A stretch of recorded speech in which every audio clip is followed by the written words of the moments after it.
The Rise of Africa, the continent, the diaspora, and BRICS explores the relationships that are affecting the global economy right now. This book explores the relationships of the African diaspora's influence on the African continent and why this is important in stabilizing relationships with an understanding of how BRICS impacts the future, good or bad. You can order your copy of The Rise of Africa today on Amazon.com.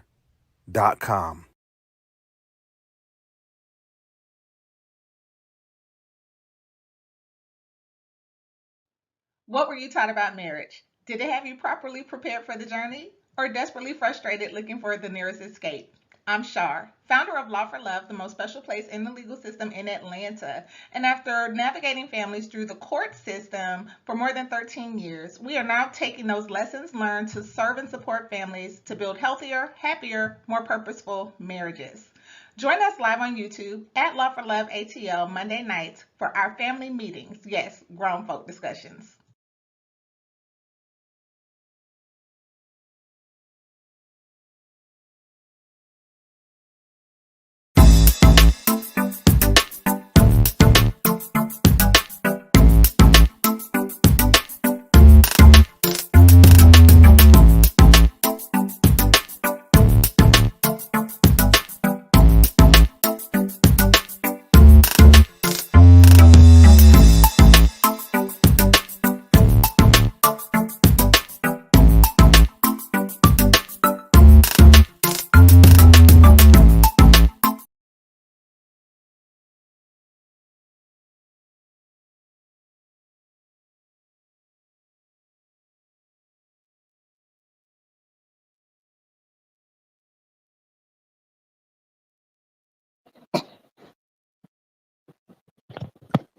Greetings, family. Greetings. Blessings to all of you. Welcome to Q2UA Family Discussions. We appreciate your patience as we are getting our act in order in the background.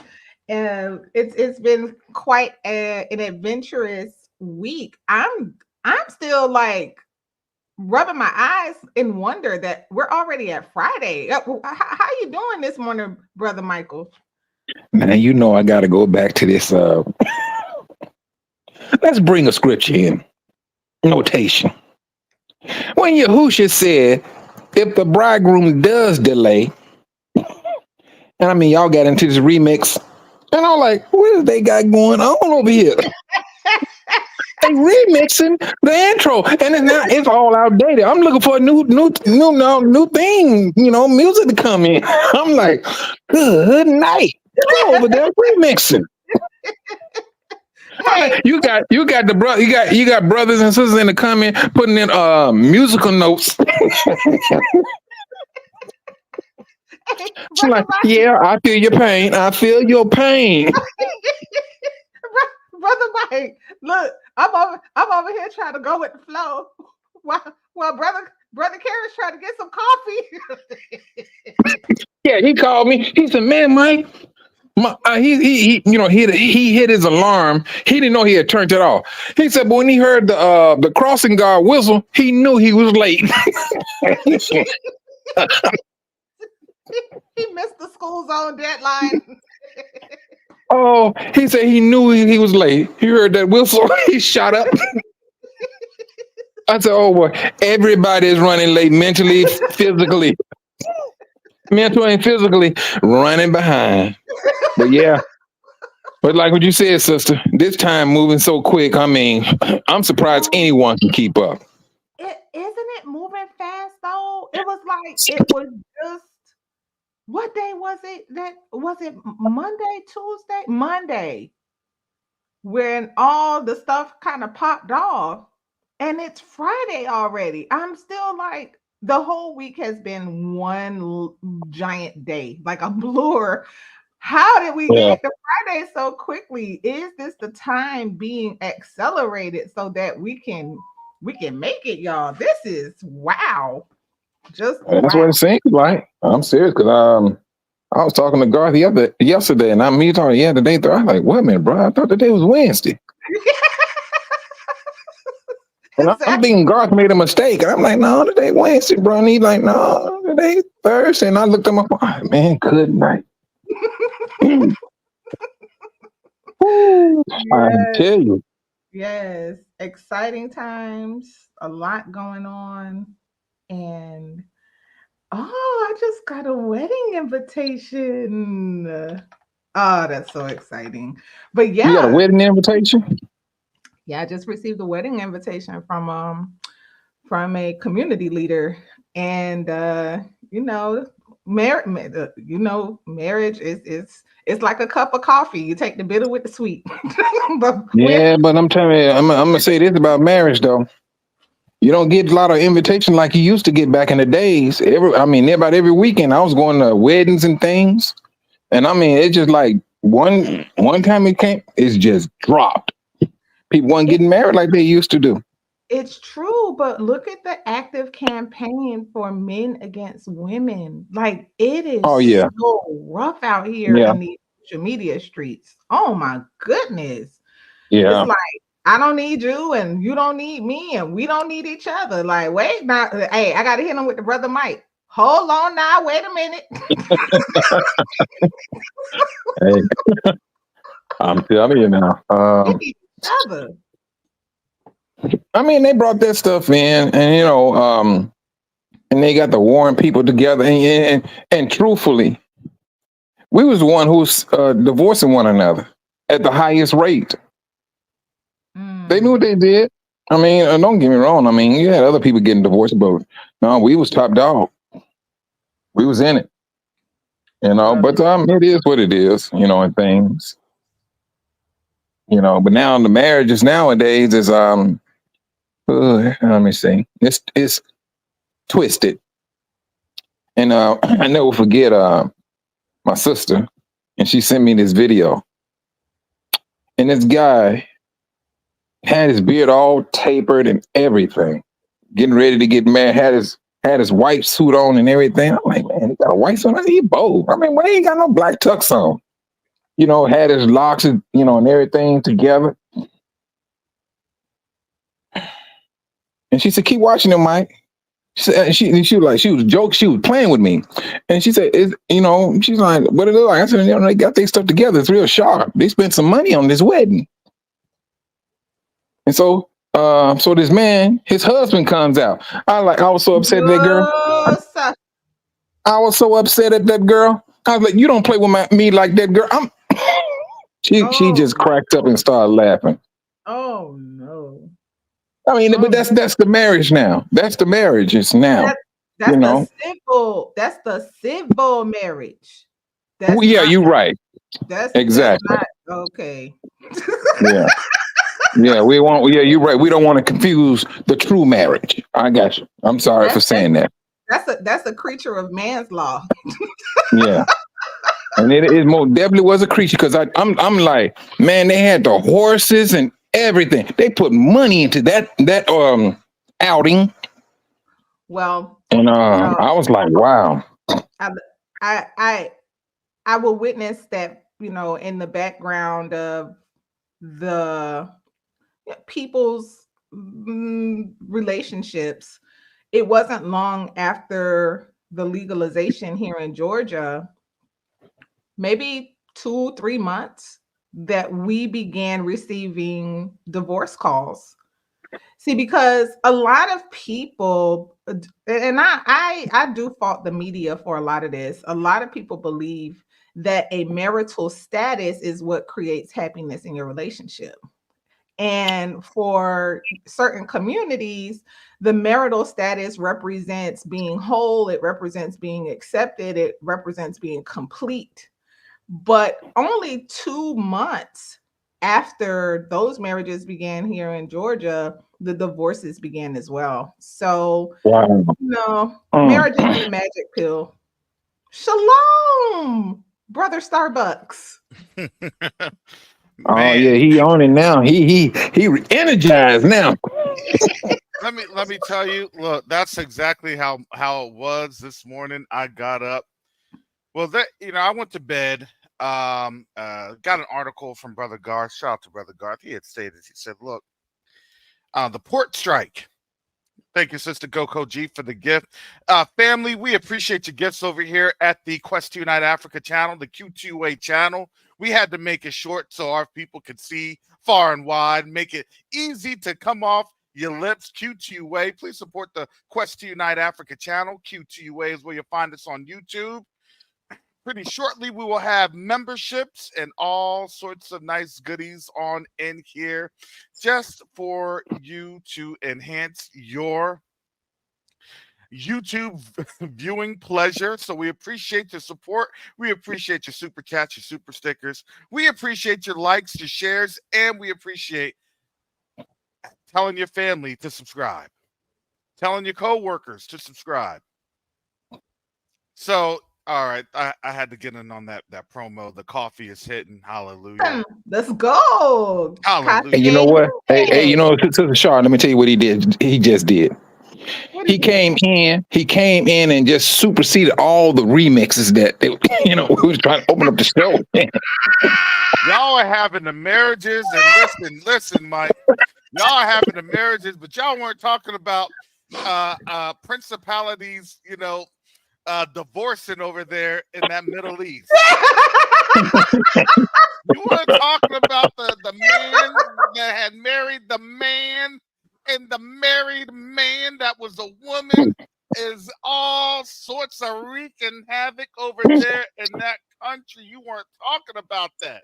Nah, you don't like to tell people that you be having us on the gag order. You love to make it. See, it's just like how they pin Sister Potato's kills on me all the time. You be pinning the gag orders on me. You put us on the gag order so that you could be the one to tell the story. And come in late. So they gonna overlook him being late. So they go like, wait a minute, Carrie got some good information, but he was late. It don't matter. He had to get his coffee. Can you smell the coffee that I'm drinking? It doesn't matter. Oh man. Oh my goodness. Oh, so yes, family. A couple of different things today. We had talked about the port strike. It had impacted. Thank you, Brother Garth, for the gift. It had impacted operations here with Quest to Unite Africa. There were things that were going on in the background that even Sister Shar had to get strong-armed by Uncle Walt yesterday to get things done. Yeah, Uncle Walt was putting you on out there. He bullied me. I was getting bullied in the background. He said, Sister Shaw, I don't want to hear it. Use that law license. Use that law brain. Let's get this email going. Let's get this engaged. Oh, man. I was like, Brother Michael wasn't there yesterday for that bullying. No, he wasn't. Look, he had the whetstone out, sharpening his wood chisel. I said, he's going to start that wood chisel. He was a taskmaster yesterday.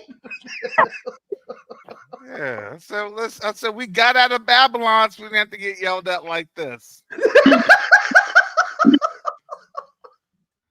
Oh, so a lot of things. We were getting ready to craft our re-engagement because we had to still monitor the situation, and we gave ourselves some good time. We do things in an order that's definitely mindful of what we are doing with what the Most High has allowed us to do. So we were skillfully maneuvering through some things. And, I was looking at the article, and honestly, Brother Walt caught it first. He said, oh, they're just kicking the can down the road. Because, yes, the strike isn't over. Let's be mindful, the strike is not over. It's just that the strike has been suspended. And they're going back to normal operations until January 15th. of 2025. So they're giving themselves about 100 days. That's what it is. It's 100 days to get their affairs in order. And let me now tell you, family, what does that mean? That means that you now have a chaotic situation that's going to be brewing within not just the markets, but also in the supply chain. Because people will see that and people will read in, oh my goodness, I have 100 days to literally prep. And so folks had been asking on the Covenant Awakenings channel, Brother Karras, can you do a prep thing, or a discussion? And honestly, not on Covenant Awakenings. And I'm going to tell folks that no, not on Covenant Awakenings. That's different. That's a biblical analysis with things of that nature. For let's just say it, for ignorance and entertainment. I'm not gonna lie. I like to be ignorant on the channel. Is that okay, Sister Shaw? Is that okay to be ignorant on Covenant Awakenings? Is that okay? She went to go get some coffee. Oh, she out too. Listen, she out too. She said, "Where's this Negro at? I'm not doing this by myself. I know." I'm still playing catch up from the bully That's what I'm saying. I was about to say that. Look, once Sister Shaw gets bullied like that, her week does not reset for at least like 3-4 days. Like, I wasn't expecting her to be on. Man, I got this week, family. I got. Oh, because everybody, y'all don't understand. We were in the background just running. We had this going on. We had the project going on for Q2UA vocational training center. And family, we definitely appreciate your support. Your support got us through the first hurdle, and I'm telling you, family, you don't even understand how ridiculous that was. Mm-hmm. And the Most High literally had shown us spiritual and physical principalities getting in the way on that project. Mm-hmm. And we'll have more to follow on that because it's too sensitive right now because of everything that's going on.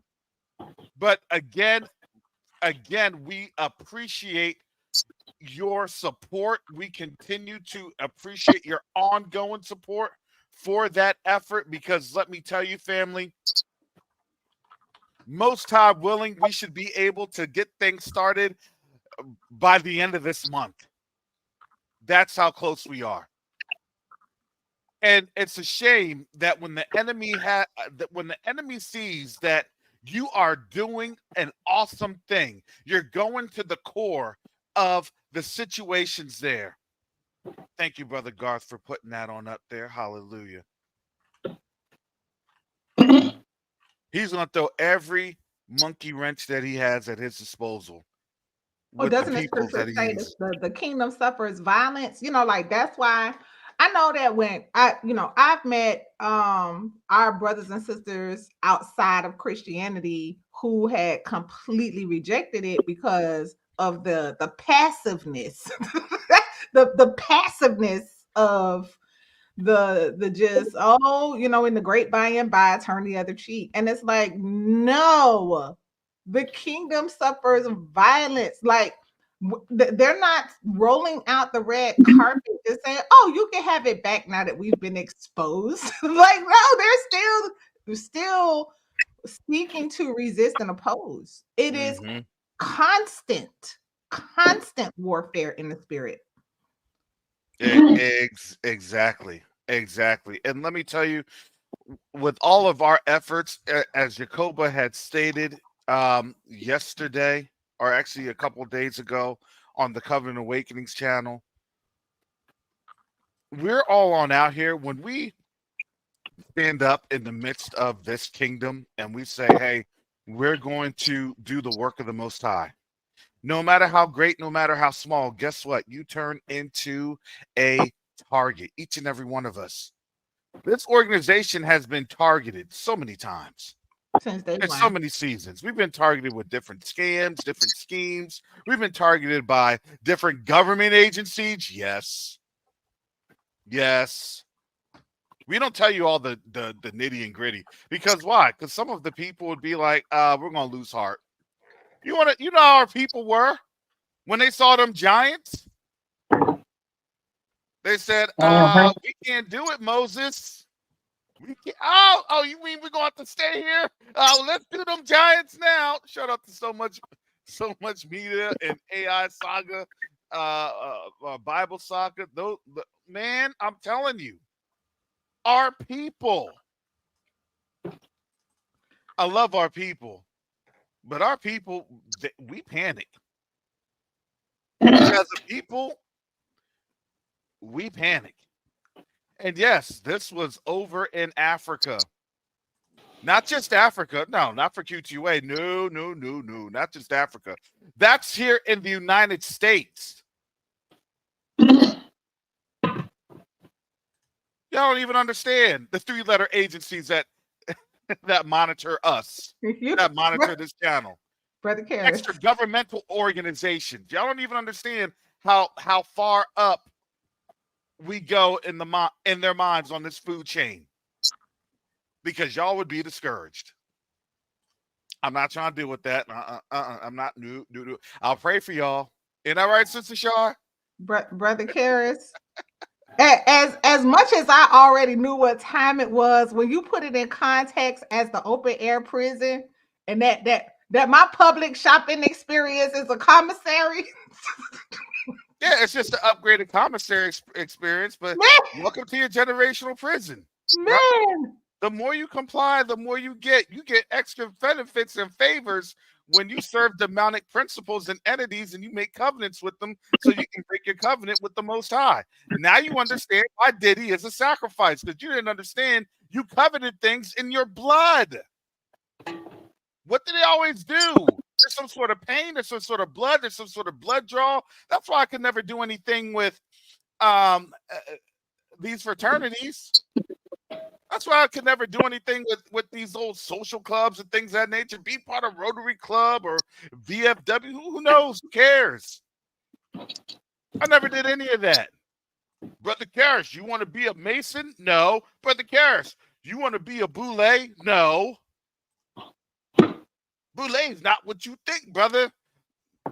Negro. That covenant got you behind in a wheelchair. Talking about Boule. No, thank you. I want to keep my legs. Because I want to live life abundantly what the Most High promised. I don't know what the devil done promised you in return for not using your legs, but I don't think it was worth it.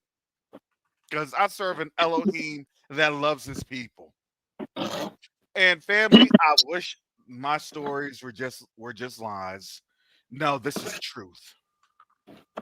This is the truth of the matter of what and how we suffer in this open air multi-generational prison. Yeah, and let me tell you what that actual port strike exposed, Tamara. Let me tell you what that port strike exposed. So if the port strike and those workers are saying that they're worth $100 an hour.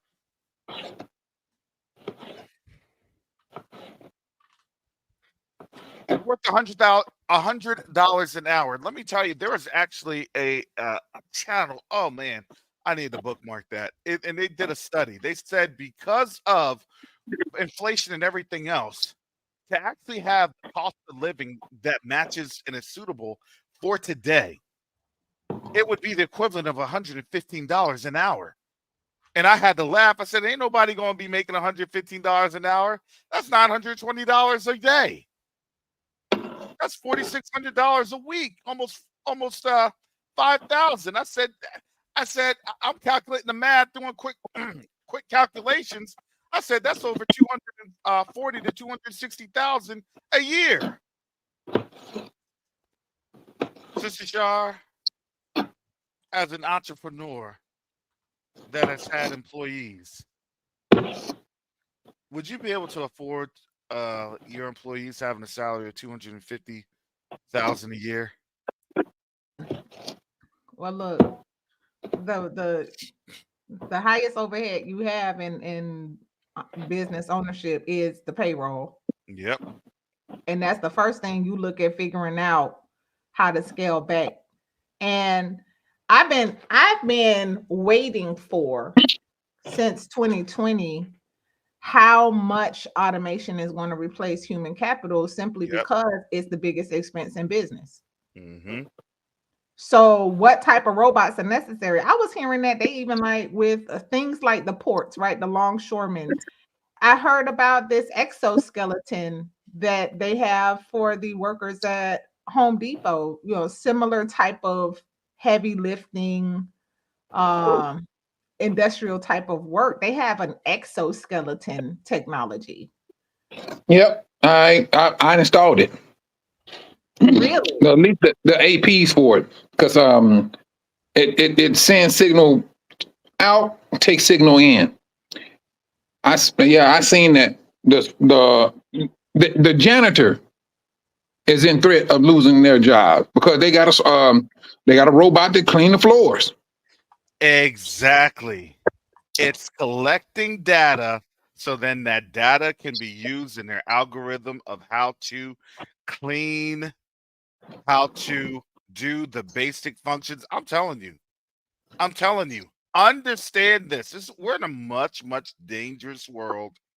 And I know a lot of folks don't understand how dangerous this world is. Okay, number one, why is the economy going to collapse in my mind within 90 days? You want to know why? Because the folks there that the ILA, the International Longshoremen's Association, and the GMAX, which is the like maritime governing body or something like that, they are coming. Excuse me, they're coming close to parity. They're coming close to parity of what the reality actually is of making around $100 an hour. And I'm telling you, if you make around $100 an hour, which most of us can't,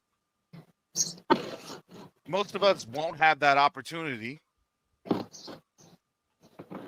I, I have my MBA. I'm getting ready to make my doctorate. If Sister Shah can give me some opportunity to just, breathe, focus, and then I don't have to stress out and, oversleep like I did yesterday. Last Did he say night, yesterday? this morning, Did he say? that cup of coffee hasn't hit yet. All right.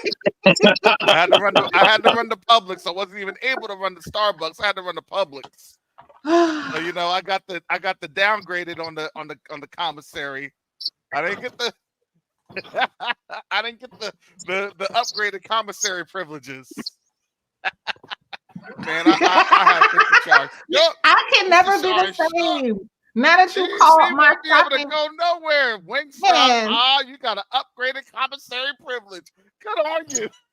Life will never be the same now that you done called my Publix and my Costco commissary.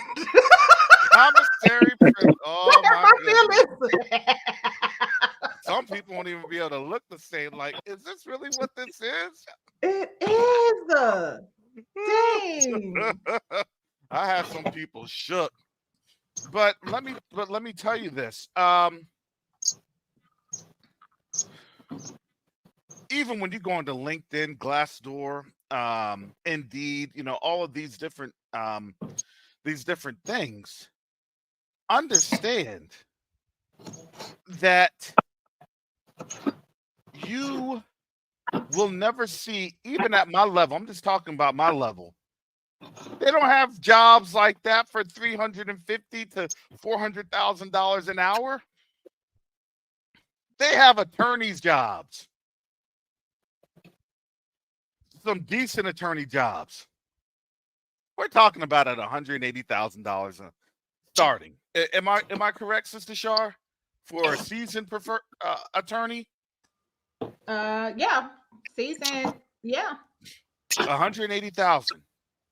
Now, for me, even as a seasoned project manager or a program or portfolio, which is what I've done, which is what I do, even at those jobs, if you find an opening, few and far between, about 210, 220, which is just at the bottom end of $100 an hour. Come on, family. They're showing you this economy has collapsed because that doesn't even make $100 an hour. It doesn't. They're showing you, family, that the system is no longer going to be able to be supported. Because why? Because now you've had this with the ILA. That's the start of your supply chain. What do you think happens going down the road on your supply chain? Well, you can look at the labor market. The labor market will give you these statistics of, end users, right? Service users, product owners, service enablement, all these different terms, terminologies. I can bring out my ITIL and give that all to you. And let me tell you, it all becomes more and more and more expensive. And guess what that's going to do? There's overhead. I don't care about your oil. That's already going to have another overhead. But now, what do you think those drivers are going to ask? Hey, these folks over here at the port asking for $100 an hour. I got to move the stuff off the port. I'm at least worth 150. Man, I'm getting these things together. I'm bringing in, these resources, and I'm making these resources turn into a product to be sold. Well, you know what? They're asking for 150. Man, I'm at least 200. Well, I am over here overseeing the project or these products, making sure they're shipped, making sure they're operationalized. I'm at least 250. And then guess what? Now you're going to have your executive saying, well, if they're worth 250, I'm starting off at 350. Do we see, family, how this thing is going to start looking ridiculous? Because every single thing, they're going to pass off the cost. And guess what's going to end up happening? They will not be able to support those increases. I won't be able to go to Publix and go utilize my commissary tokens to get my Starbucks vanilla iced coffee that's already costing a ridiculous amount of money. That $6.99 will quickly become $30.99. And don't think it won't. Don't think it can't.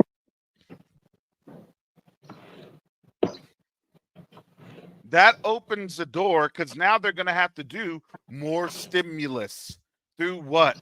Crunch protection. Because why? Because investors are going to say, well, why are the margins going to be like this? We still need to get paid.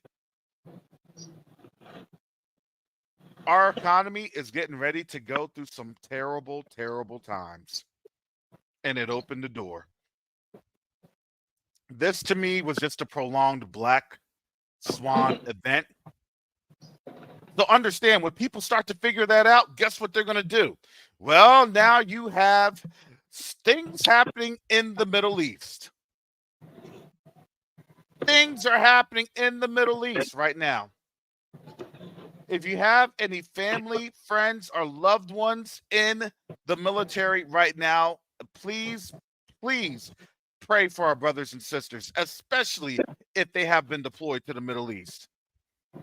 And it's going to be easy to understand if they've been deployed to the Middle East because they'll tell you, I'm in a sensitive area and I can't tell you where I'm at. Okay, perfect. You're there in the middle of it. Say no more. Because what ended up happening was that the air base in Syria. I want to try and find this. Let me make sure I'm doing this correctly. Hey, family, just to let you know, this channel has been fully um monetized. So not only are you able to give super chats, but we also get residuals based off of folks' views. And let me tell you, it all helps. Every little bit helps. It surely does, family. So we appreciate your support. We appreciate your shares. Your shares, they are valuable. Understand this is why we try to beat this algorithm for real.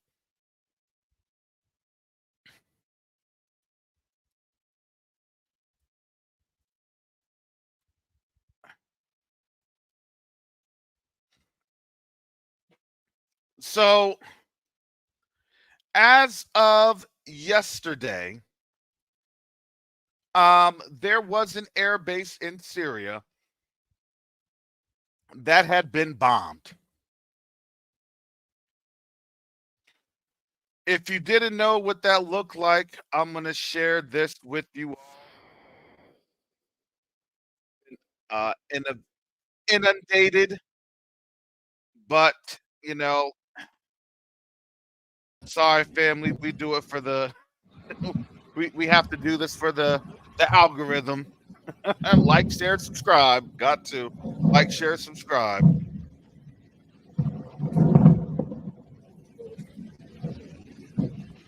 And these are secondary explosions that are occurring because it did hit some ammo depots, and that was later on confirmed in some other reporting.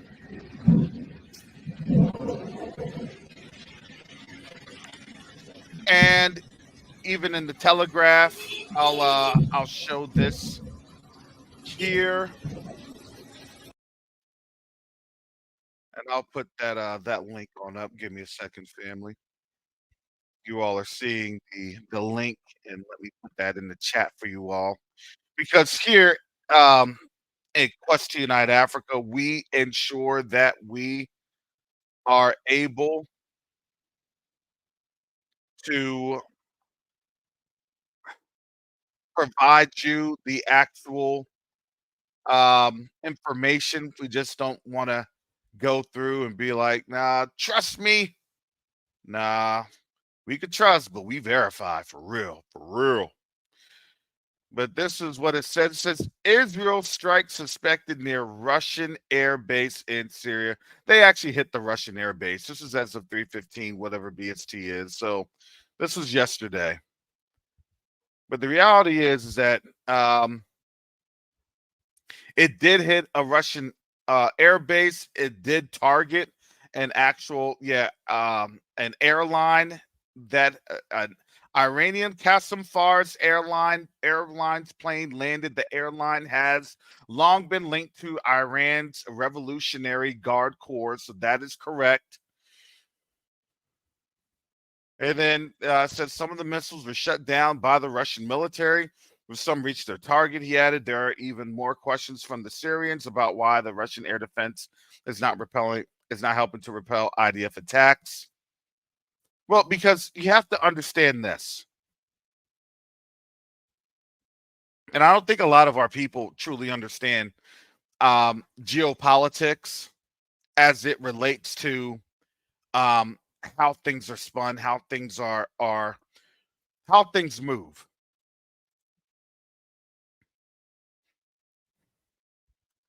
When you have these military actions,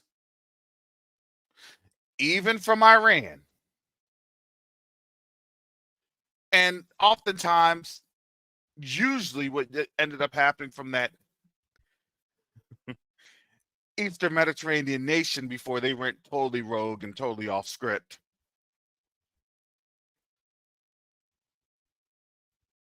They would give a courtesy call Because why? Why would you give a courtesy call? That courtesy call is, hey, we're letting you know to get your people in to do what? To minimize loss of life.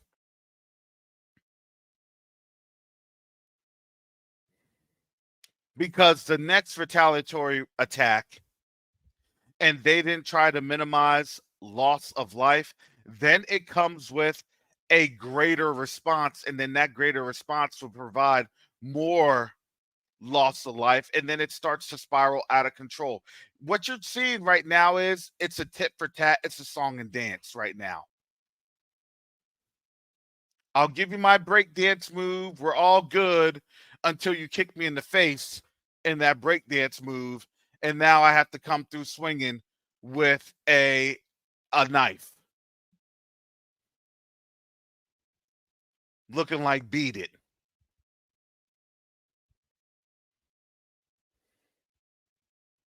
This is what has happened over the last 20 years, 30 years, 40 years. We're in a conflict, but not really.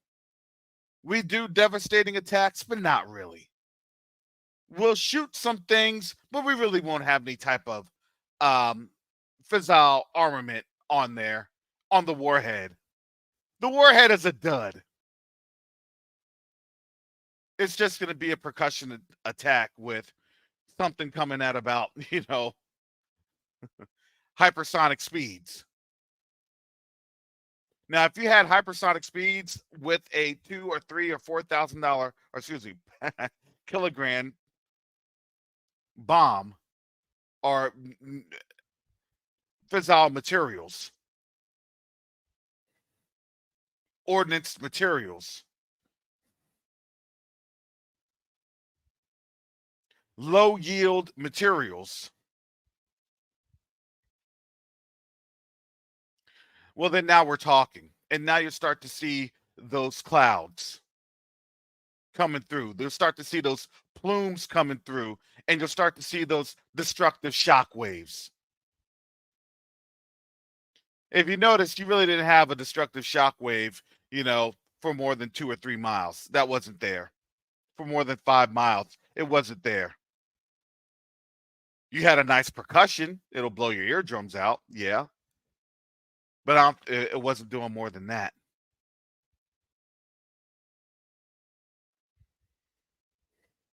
So now you're understanding what it was. This is why people are so afraid. This is why people are so scared. Because why? Because now people have been kicked in the face in the breakdance battle. People have been swinging, knives in the breakdance battle. And then when people get tired of getting cut, guess what? They're going to the trunks. They're going to their waistbands and they're pulling out something else. And it's going to be an escalation upon escalation upon escalation. Sister Char, Brother Mike, what say you all? Yeah, it will be. I mean, it is what it is, and that's what's going to happen. I mean, shucks, bro. I mean, we're looking at all this stuff here. I was kind of surprised. I mean, truthfully, I didn't too much understand the ins and the outs of the port. I'm thinking they're gonna shut down. They shut down. That's be it. That'll be it. Then at the same time, when they start explaining and I start listening, and I'm like, wait a minute, they're gonna lose more if they don't open it back up. Mm-hmm. So I mean, but I think the fact that they open it back up is a front. We'll give you 60. We give you $60 an hour. No, it's going to be short lived. Now they're around $100 an hour. It's not just 60; it's 100. No, I just looked in the comments. Somebody saying they was getting paid like 30, in between 30 and 36. And then they said they went to 60. Oh, I mean, yeah. That's what I went by. Yeah, I don't know. Right. Because it was about a 60%. It was a 62%. So it's basically 5/8. They got 5/8. That's over half of their pay raise. So yeah, you come in at 36. Yeah, you're still about 62% of it. That's around maybe $20, $21, $22 an hour. On top of that, that's $58. That's now $58 an hour. Okay.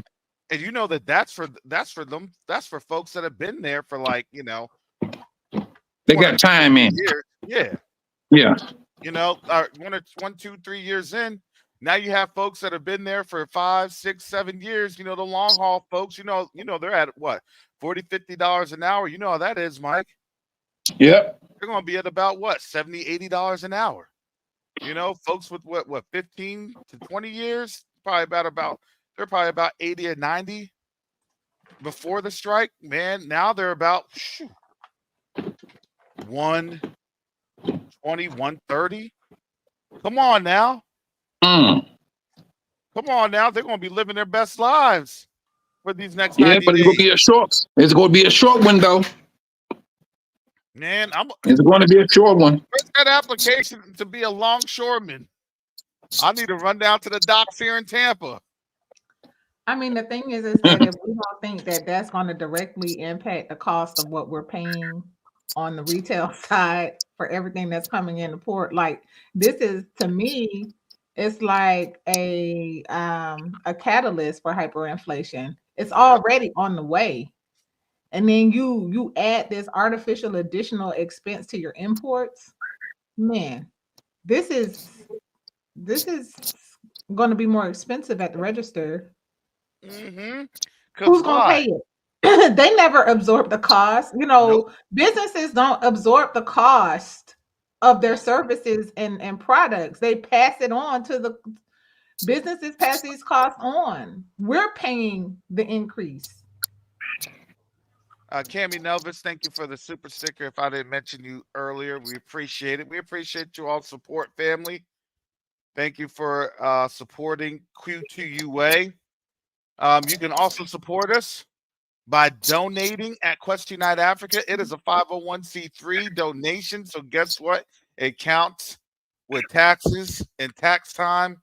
I don't know how that's going to work here in the next 6 months. Because in 6 months, you know that the U.S. is going to war. And that to me is why I see this as, well, this was, everybody's going to get the sticker shock and let people complain about the sticker shock. Because why? It's a great distraction so you don't see what's happening in the Middle East. A great distraction.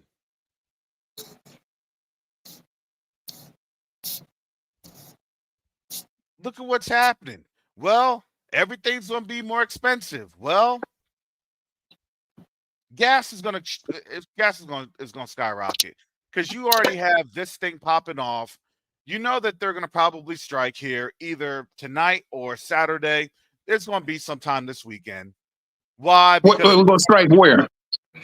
I'm going to talk about a retaliatory strike from that Eastern Mediterranean nation over to Iran.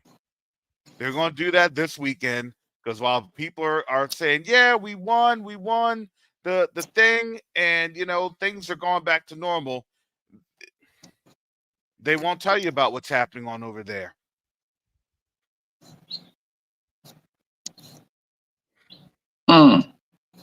Yeah, this is all planned. It is all planned. We've been explaining this. It's a plan. It's the way that they were trying to get this thing set up to begin with. Wow. And now understand, what does that mean for Africa? I'm going to tell you this. When that strike occurs, you're going to get more African nations throwing them out. And when I say them, I mean European nations, because you want to know why? Because Africa does not want to be a front in their wars. You already see that with Sudan.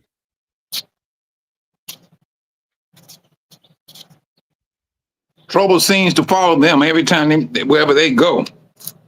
Mm-hmm. Like people are disassociating themselves from it.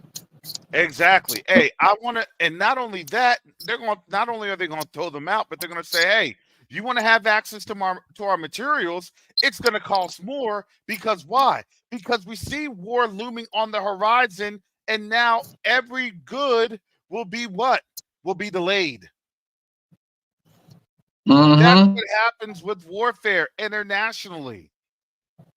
These are secondary things internationally. This is what the longshoremen literally did, not just to this country, but to the world, really, the global economy.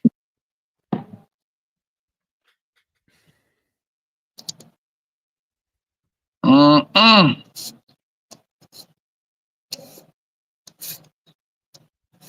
They can't afford to sit up here and go back and forth with Africa, and they're in the middle of a war. It's like they go. It's at least it seems to me that they're gonna be forced to go ahead and pay what those brothers gonna be asking for. Hey, this is you all's war, you know, and it is. It's their. Is that that's their problem. They wanted that war and they got it. You know. Mm. All right. This is the article. It took me a little bit of time to find this. I'm gonna share this. Share this tab instead. Here we go. All right. So this is 18 hours ago on Globe Eye News. This is in the Twitter. It says here, Saudi Arabia, Qatar, the UAE, Bahrain, and Kuwait have declared their neutrality to Iran in its conflict with them folks and will not allow the U.S. to use their air bases against Iran. Oh, my goodness. Oh boy.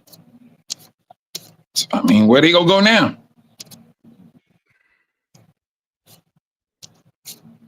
They already don't have Syria and they already don't have Iraq. This is now your Gulf nations, your Gulf states. The only one I don't see there is Oman. And I think Oman is already kind of neutral towards Iran anyway because of its proximity. This is a big deal, family. That was 18 hours ago.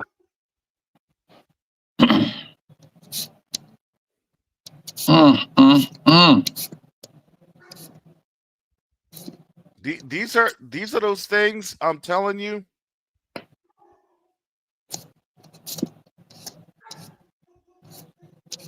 Of how we are looking at this global, or these things that's occurring, how this is occurring.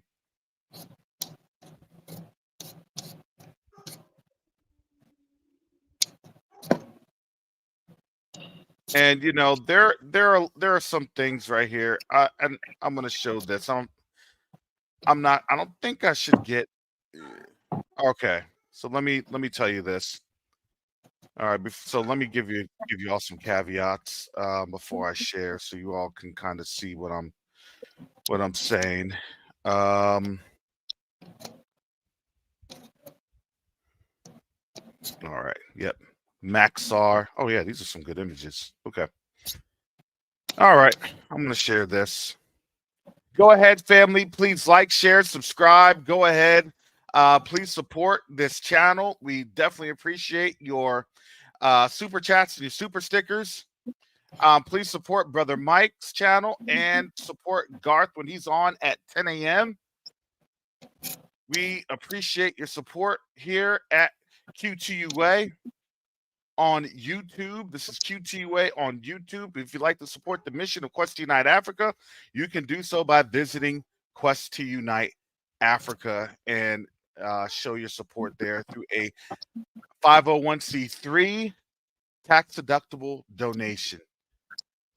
That is a 501c3 tax-deductible donation, but you have to give over at QuestUniteAfrica.org. That's QuestUniteAfrica.org. So before let me show you this. Okay. Now you have satellite imagery, satellite imaging. I'm going to just let you know, family, there are better high quality photos than this, but these are just photos that they like to release. notice that they really don't provide any type of scale or scaling, because what that does is, and that shows capabilities, and that can be detrimental, harmful. I believe Maxar is actually, give me just a second. Maxar is actually a U.S. asset. Give me a second.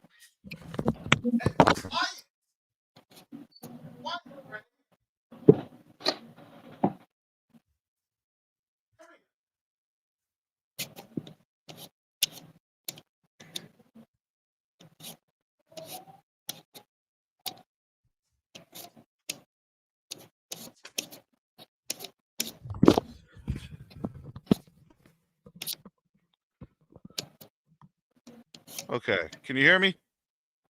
Yeah. All right. Okay. So Maxar, that is owned by the United States.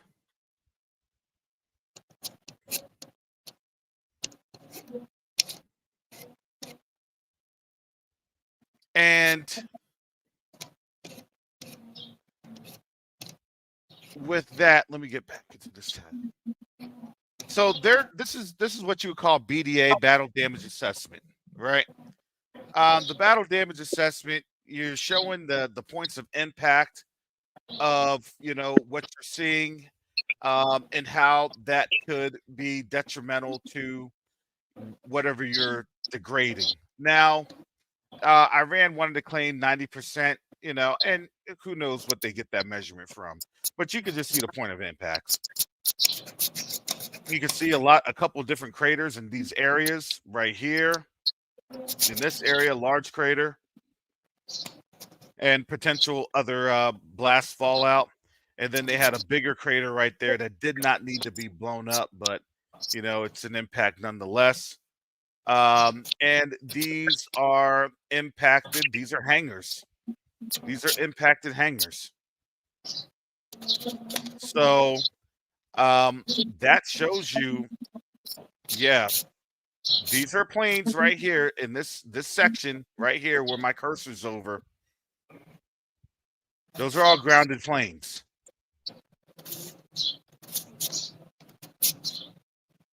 And these are bunkers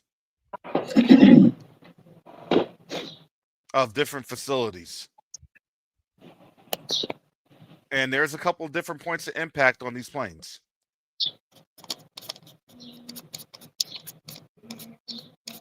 So in terms of how they want to say that it didn't hit its target, it did. And understand,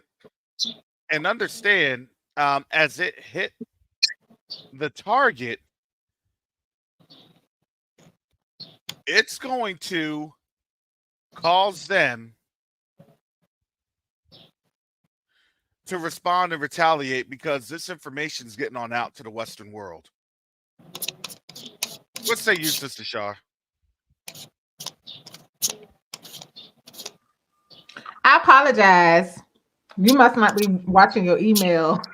I told you that I'm playing catch up in the background.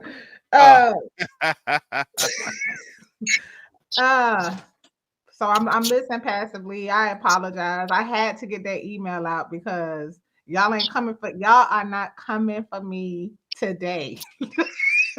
So look, I'm sending Brother Walt got her shook. I'm sending emails all over Africa. Brother Walt got her shook. She's operating in 5 time zones right now. Y'all are not coming for me today. He's sharper than that wood chisel. I thought I told you, Sharquise. I thought I told you. Look, it's the calmness. It's the calmness of his bullying.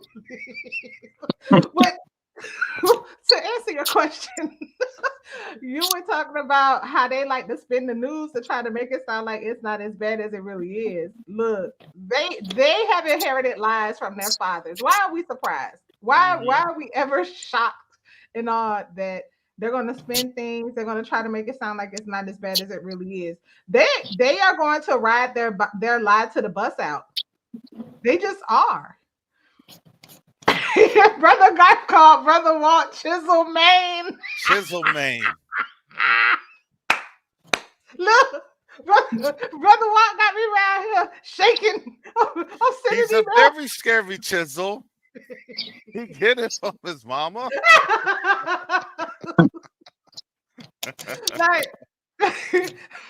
like family, y'all have to know the two, Brother Mike and Brother Walt, they be pulling rank on us. Yeah, they do. No, we don't. Hold up now. They've been drinking coffee. They just thinking a little bit too fast. Now hold up now. No, that's not how Brother Mike go. No, do not the scripture, because then Brother Mike, when he really pulls rank, he says, "Do not the scriptures say." That's when you have Brother Mike pulling rank, when he said, "Do not the scriptures say." Family, look, y'all know our ancient past respects our elders, and them two, oh, they be pulling rank. No, they be letting us have it. They not being truthful with you all. They be cracking jokes on people, even in the back.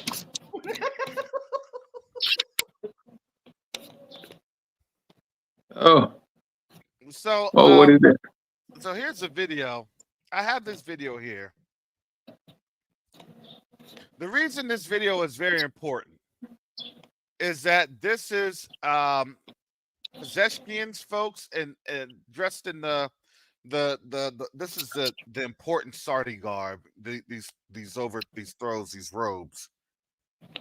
This is Ben Fazl, the Minister of Foreign Affairs, or the Foreign Minister for Saudi Arabia, and he's coming up,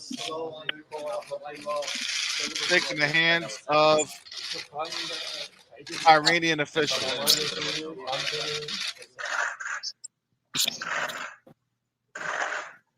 And they're coming to the table. Look, when you have stuff like this,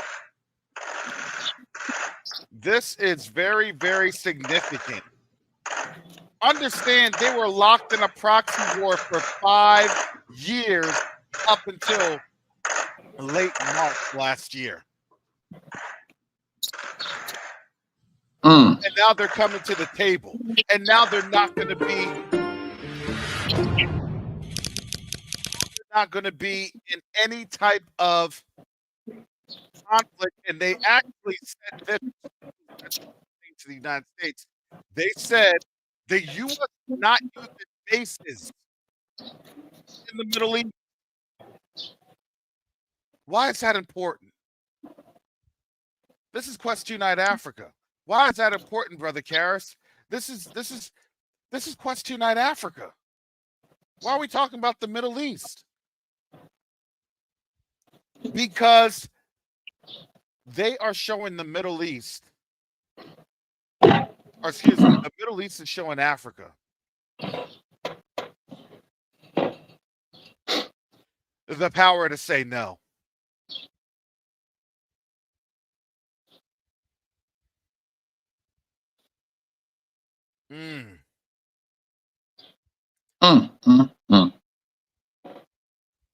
They're showing them the power to resist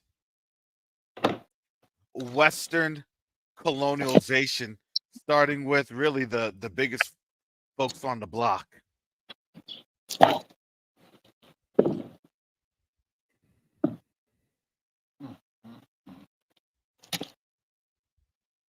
Well, they all stealing.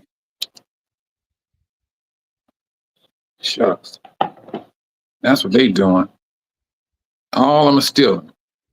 You got the Arabs in Africa stealing.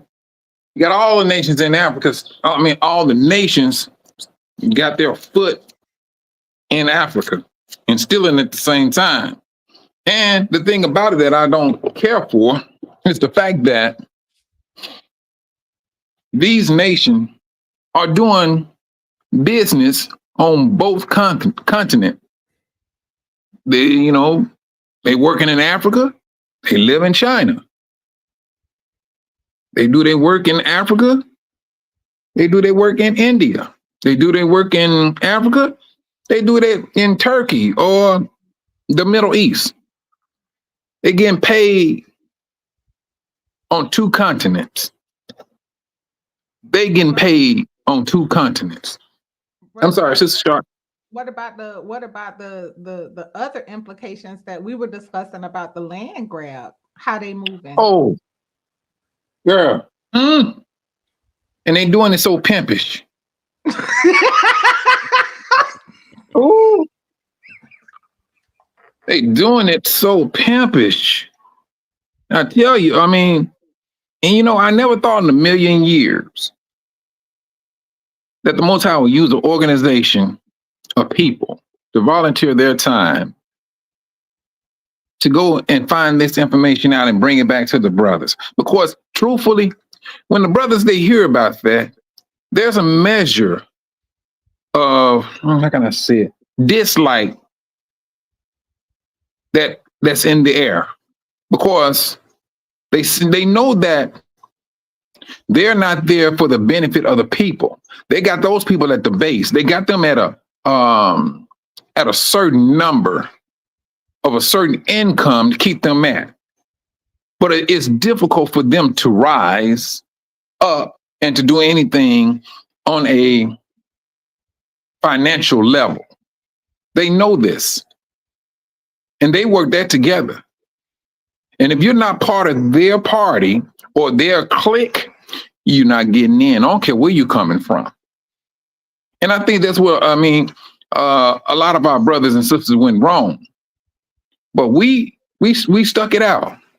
We took a lot of black eyes, a lot of elbows, but we gained that information. We did. We gained it. And looking at how they move. And you know what, Sister Shaw, I think we learned that from living in the United States. We could pick up on what they're doing, and we pick up on it quick. We see how they move. We see what they do. Yeah. And all we do, we look for that missing link. They always have one, but they can't. It's like an impossible task for them to find it within the so-called African American. They find it difficult to do. I'm sorry, go ahead, sis. So it's like, look at when you talk about how they colonized this country, right? And even how they gave Native Americans sovereign lands, but at the same time married into the tribes to control the land. Like they did that. So now you have this other, basically the Arab world and the Indian world, they move in the same way when it comes to Africa. Yeah. They took a page out of that book. And using it right down to this very day. Using it down. Now, and especially now in Chicago, I'm gonna tell you what they do. And I ain't gonna get into that. I don't leave that one alone because it can get messy. But that's what they practicing that right down to this very day. They know exactly what they need to do. And they know how they can. I went to an office today, and they have this habit of walking in front of people. Well, in front of the brothers. Now, somebody heard me from a distance, so I got in line, and the lady come up talking to me, and she was Arab. I said, no, I don't speak Swahili. Her husband, he jumped because he was about to walk in front of me. He stepped right behind her. Yep. That's how they do it. Yep. That's how they do it, for real. They see us and they hear us, and then they fall in line like they got some act right, like they got some sense. Yes. With them, they don't have that. They don't have that respect. It is literally, they don't have that respect. And when none whatsoever. And when that happens, and they see the respect that they give to us when we're there on the continent, It is totally shocking. And they talk about it. Man, did you see that was a African American? Yeah. Hey, How come even how even come they Auntie respected him Carol like out that? there in South Africa swinging. Yeah. Like, look, don't talk to them like that. Coming to bat for that disrespect. You know, people coming from other continents into Africa disrespecting Africans. Like, what? Record scratch. Judah just showed up. We not having that. Hmm. And that's why they do not want us on that continent. They know for a fact what Judah is going to do. Hmm. We go there and They we know. automatically get control. We automatically get control. It's no ifs, ands, or buts. Do you want to know what they're doing? They're leaving. They're leaving the very next day. Matter of fact, they're leaving that day. And they know that. Emma Realia, 1549. Thank you for the gift. Hallelujah. Thank you for those that are supporting this channel, this broadcast with super chat, super stickers. We definitely appreciate it. Hallelujah. Mm. Yeah, we They had the know. same thing. We had the same thing when last year when Mike, Quinn, and I had gone on up there. Yeah. We were in the bank and they saw us, and Quinn was in line and they tried to jump in front of Quinn, and Quinn said, "Excuse me," and he looked shook, and he went right behind. He He went looked right at Quinn. behind. Quinn. Yeah, he's like, "Oh, he tried Quinn. Oh, he tried Quinn," and Quinn wasn't having it. And they knew Quinn their gave him place. a look. Yeah, Quinn gave him a look, and that guy. I mean, he sat down. He was like, "I'm he like, took man, his can't seat Quinn." real quick, did he not? He took it quick. He took that quick. He said, "Let me I said, take man. several seats." Oh, well, it was kind of funny to me, boy. It was funny the way Quinn looked at him, and the lady, it was the tailor, teller. She, she was a sister, and she was back there kind of grinning and laughing. Yep. Yeah, they were. Yes. Oh my goodness! And I mean, she helped us so quick and everything. I think she was just happy to see it, Yeah, because because like they Mhm. tell us that we inspire courage. Yep. Mm. The thing about it, sis, I wish that uh well, it's going to happen. I mean, it's going to happen. It's just a matter of time that when we really start to dig trenches and get our foot really into it, and just like what Kara said, they go eventually. You don't have to. You and you. I don't think we will have to tell them you got to go. I think they're gonna know they got to go. They're going to see it. They're going to start feeling it. They're gonna start noticing, hey, my money is coming up short. And then once they do all their research, they go find out, all right, this is the reason why your money coming up short. Those African Americans or Judah, they came back home. And they came home with an overpowering spirit. Mm-hmm. And the locals are loving it because they getting fed just as much as those are African Americans. Yep. They're going to realize it. Now that the strength of one has become two. It's going to be difficult for anybody to get into that and to break that back up, because I can tell you, once those brothers on this continent start to feel that power and start to see the need of working together, oh no, they're not going back into that village where you think you want to supersede them again. They will have that spirit. They're going to have it. Absolutely. Thank you so much, media, for the gift. We definitely appreciate it.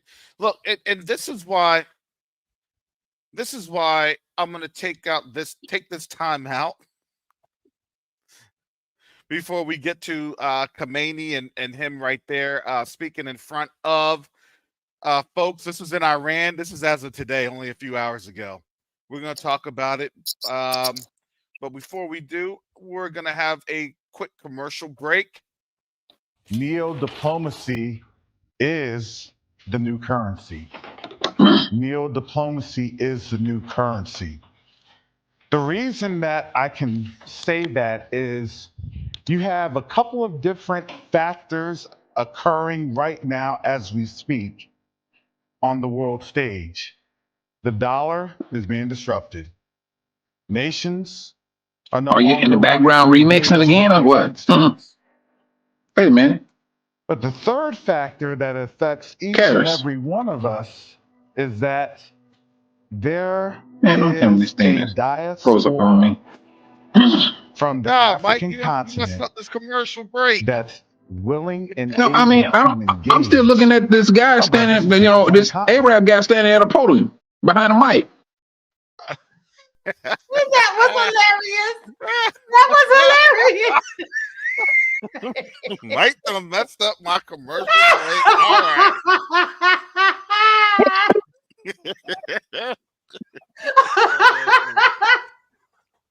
No, Hot I'm Mike. serious. Hot Mike. Hot Mike. I mean, what do y'all have on your screen? What do you have on your screen? Mike, I said that was going to be a commercial break. That was the commercial? Yeah, you were right in the middle of the commercial break. You were putting your remix in the commercial break.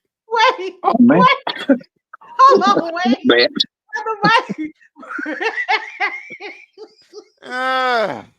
Y'all better let him.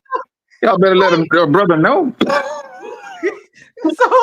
Brother Karen, you still got the screen share, and Brother Mike saw the screen share, and all he could hear was the commercial and not see it. And so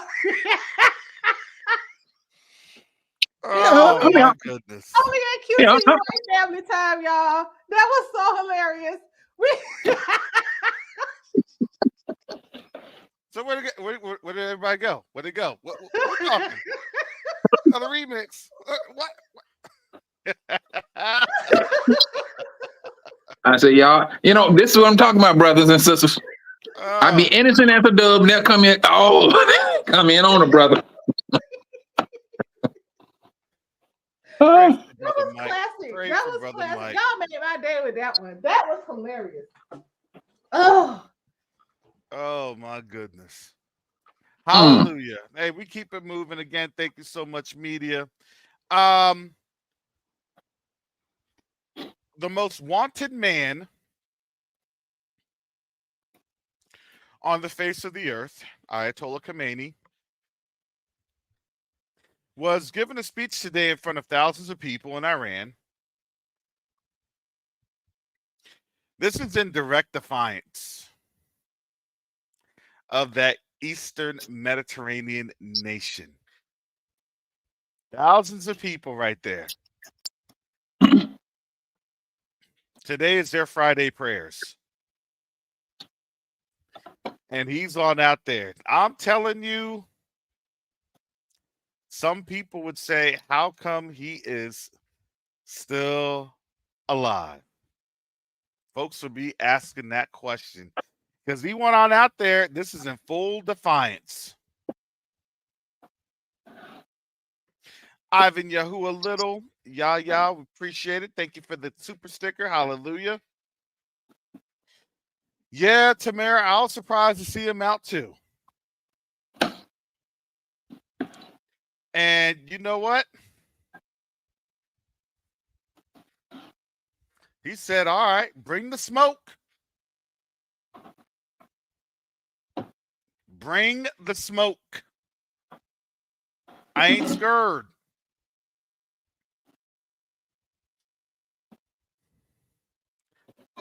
Understand now the imagery of this and what you have in the Sahel, particularly with Burkina Faso.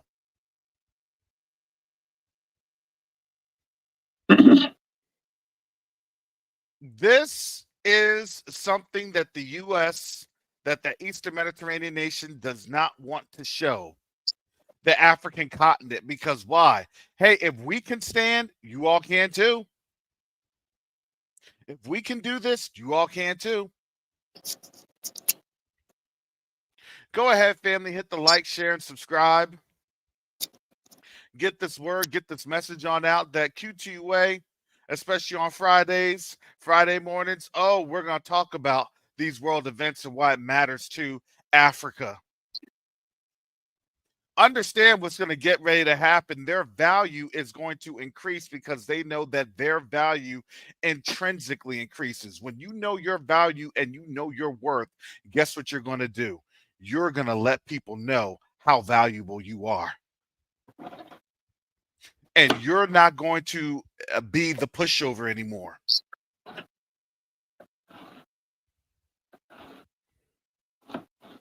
This is an incredible scene that's playing out, that's unfolding in front of our very eyes at this day.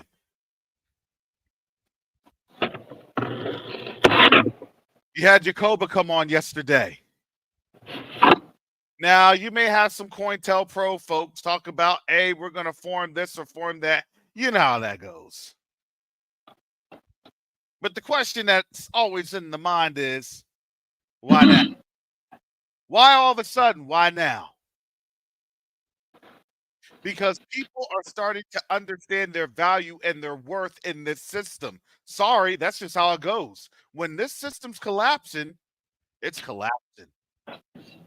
Echo Bella, thank you for the gift. Hallelujah. Thank you, family. We appreciate the support. Hallelujah. When Mike was telling you about Quinn, when all of us were at the bank last year, guess what them Indians, guess what the Arabs, guess what the Asians, guess what the Chinese have to do? They got to step back.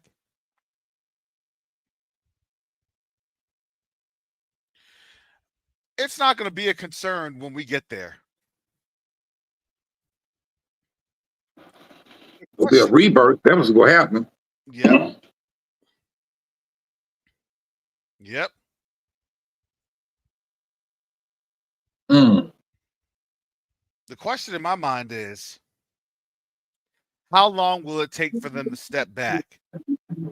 Are they going to try and run out the gates, or are they going to try to renegotiate? I think some will run out the gates. I think others that are trying to be fair will renegotiate. Because you got to understand, yeah, that was very, very interesting seeing them just walk and cut in front of people. No type of respect. You don't mean anything to me. I'm in front of you. Mm. It's pretty bad. It's pretty horrible.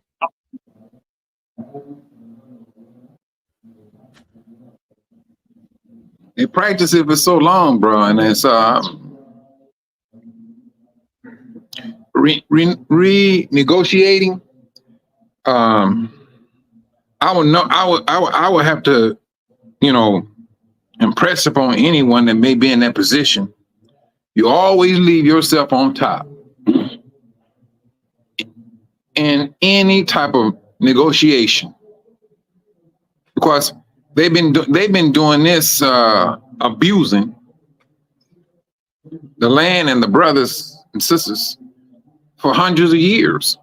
And something like that just don't go, you just don't brush that up under the rug. There's a lot of hurt, a lot of hurt that goes with some of the things, these are a lot of the things that these nations have done to our brothers and sisters. A lot. I tell you, when you look at, I'm sorry, go ahead, bro. No, go ahead, Mike. Go ahead. You have these you have these brothers inside. Like I said, you have in each village, all of them have a farmer's market. Period. All of them have it. That's when you do your business at. Things you need, you go to the farmer's market. It's going to be there. But when the West came over, or the Europeans.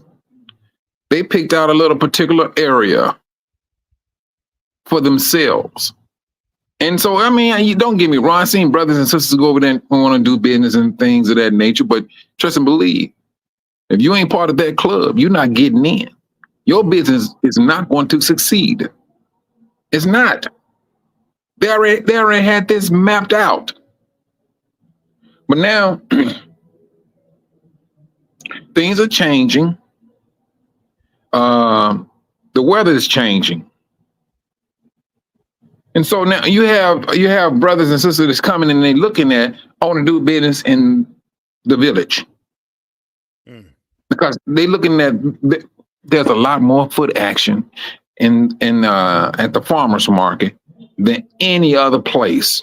Not on you, Busy Beach don't have nothing on these farmers market. Nothing. If any of you brothers and sisters out there talking about doing any business, it needs to be in the farmers, one of these farmers market, because that's where your brothers and sisters are, and they spending money. May not have a lot of money like in the United States, but I tell you one thing: it will have your business. It will keep your business growing, and the more you keep on mingling with your brothers and sisters, the more they get to know you. The more they start talking to other people. That's how your business start off. That's how your business survive. Going into affluent neighborhoods, where you're supposed to, you and the naturally born brothers and sisters here, you are excluded from that. You're supposed to be the worker, the hired worker, the house cleaning, the laundry person, the garbage pickup, the cooks, the maids, the security. That's who you supposed to be in these particular neighborhoods. Neighborhoods. But if you got a business, go to the farmer's market, open up a little small office, sell what you need to sell. It's going to sell. And when I say it be, I be wondering, do they even shut down after a particular time? I be coming home like midnight and it be packed of people out there still buying and selling. I don't think I can do that one now, but I'm just saying. But if you had a business, it will survive in one of these farmers market that they do have. And I don't think we need to be. Well, I ain't gonna say. Well, you teach his own where you want to start your business. But I would suggest, and that's just my suggestion for what I have seen, is to go where the people at. Go where they at. You see a few people, and it's more so Gentiles walking around in Busy Beach. You see, you go have you gonna have the restaurants, you gonna have the bars and things of that nature. That's all they want: the restaurant, the bars. That's it. And they make everything look good. Make it look good. You by the ocean. But if you really want to get your foot into something, get a foundation, let's go be with those brothers and sisters at that farmer's market. I'm sorry about that, brother Karis. No, that's quite all right. But that's how you undermine. I'm trying to find something. There's, oh boy, I'm gonna see if it was actually restated. This was something.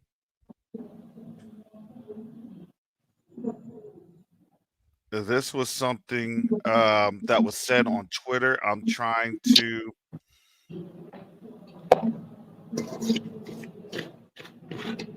Oh my goodness. So, according to Twitter, it was stated that by Maney that he was going to, quote unquote, eliminate that Eastern Mediterranean nation. Oh my goodness. I'm trying to find validity of this reporting, family. That's what I do. That's how I do. Because it's pretty inflammatory. I don't even think I'm allowed to share this screen. This is crazy. I don't think I'm allowed to share it. All right. This was again 8:32 a.m. I'm assuming this is Eastern Standard Time. Leader hails brilliant work of Iran's armed forces in striking the Eastern or Mediterranean nation.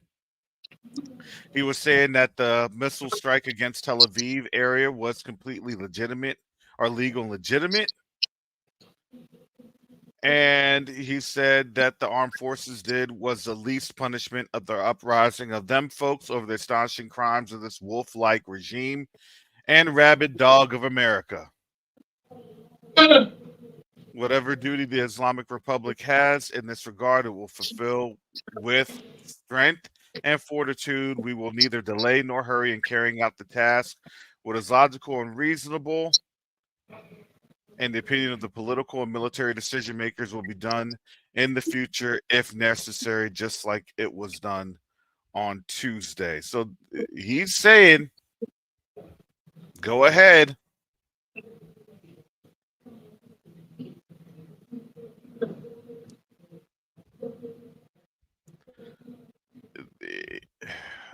This is family. These are fighting words. That's an understatement if I ever heard one. These are fighting Man, words. dang. That was savagery. Yep. He said he was the high flag of resistance against oppressive and predatory demons, an eloquent voice and a brave defender of the oppressed. He was a source of encouragement and valor for fighters and right seekers. His popularity and influence had gone beyond Lebanon, Iran, and Arab countries, and now his martyrdom will increase his influence. So basically, he's rallying now all of the Arab nations. This is going to be bad.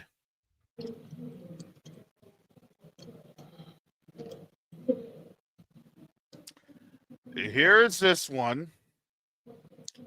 The them folks ist an American dream is definitely a false and impossible fantasy. The regime is the evil tree uprooted from the earth, which, according to divine truth, has no abode. Oh my Dang. goodness.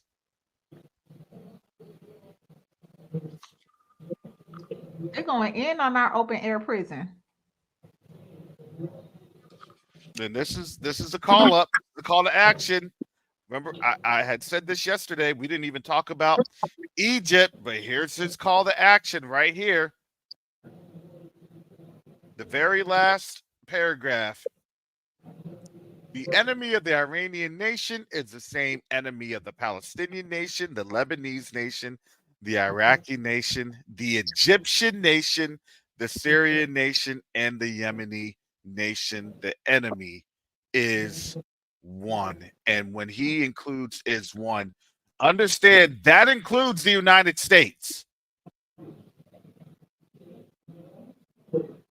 People try to act like, oh, U.S. and them folks are totally separate. No, it is not.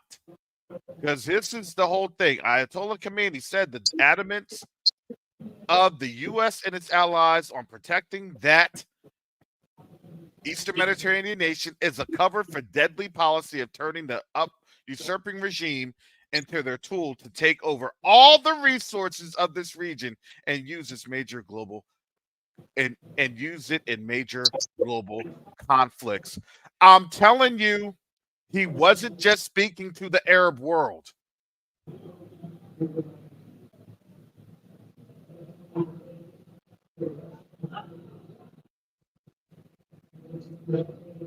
He was speaking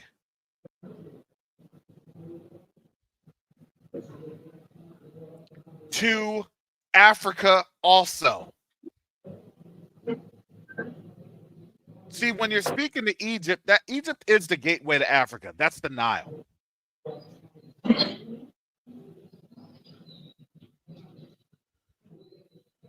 This is a rallying call. They're rallying the arms.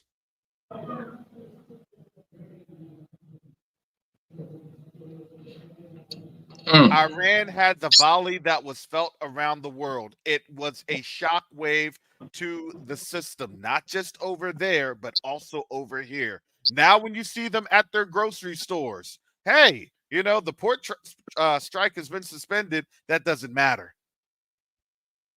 That won't matter if the port strike's suspended, because why? There's bigger problems. We're about to lose these Negroes here in America and them Negroes there on the continent. Not going to be good when what? When the folks on the African continent are asking for more money. Nah, my stuff is worth this much. Why is it worth this much? Because I'm giving you the price in gold. See, understand this. I'm giving you a different analysis, just like I shook Sister Shar yesterday afternoon of the prison analysis.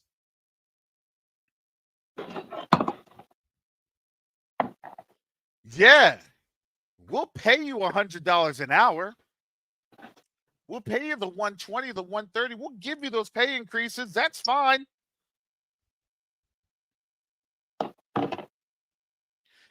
But you may not be getting that many loads coming over from the continent, especially Africa, because the cost of doing business will become so great. That's Are we interesting that you understanding this? Go ahead, Sister Shar. Go That's ahead. interesting that you said that, because even when you talk about the increase in the hourly pay, don't longshoremen only work if there are shipments? Bingo. Yep. That's the okie doke. That's the Like, okie to doke. agree to a higher pay, knowing good and doggone well you're not gonna have that much work. You're gonna end up right where you started when you started the strike. Exactly. Because why? Because now they're about to go to a gold standard. No, we're not going to do this dollar thing. You want to give me something in dollar? Guess what?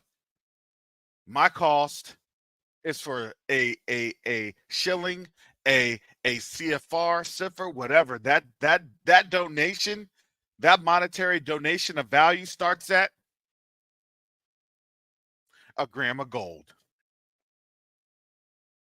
I can't afford that. Hey, that's not my problem. You can't afford this? That's not my problem. I guess you're going to have to go on the budget like the rest of these Americans. I guess you're going to have to feel the pain like our African American brothers and sisters. How does that feel to not have what you want to have all the time, but now you're lacking and being in want of all things? Oh, the curses will be reversed.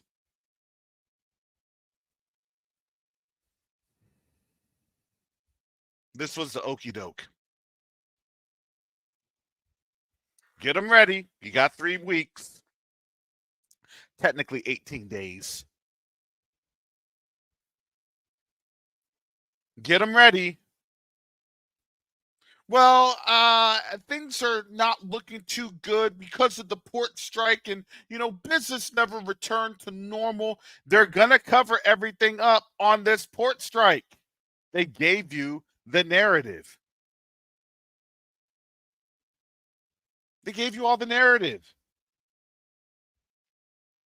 Let's hurry up. Let's do this port strike, and then we can cover the losses of why we're not able to bring in the goods like we used to. I know you got something to add. Go ahead, Sister Shaw. Come on. It's what you're saying really resonates with me, because it's always smoke and mirrors. It's never just plain dealing. It's never just plain talk. It's always games. And then it's like, I do believe this is definitely a preview. Like, yeah, we're showing you your hand. We're showing you our hand. This is how we're getting ready to get down. Exactly. Because only those countries that will still be amenable to their trade in dollars and not having it based on gold, it'll still be utilized, right?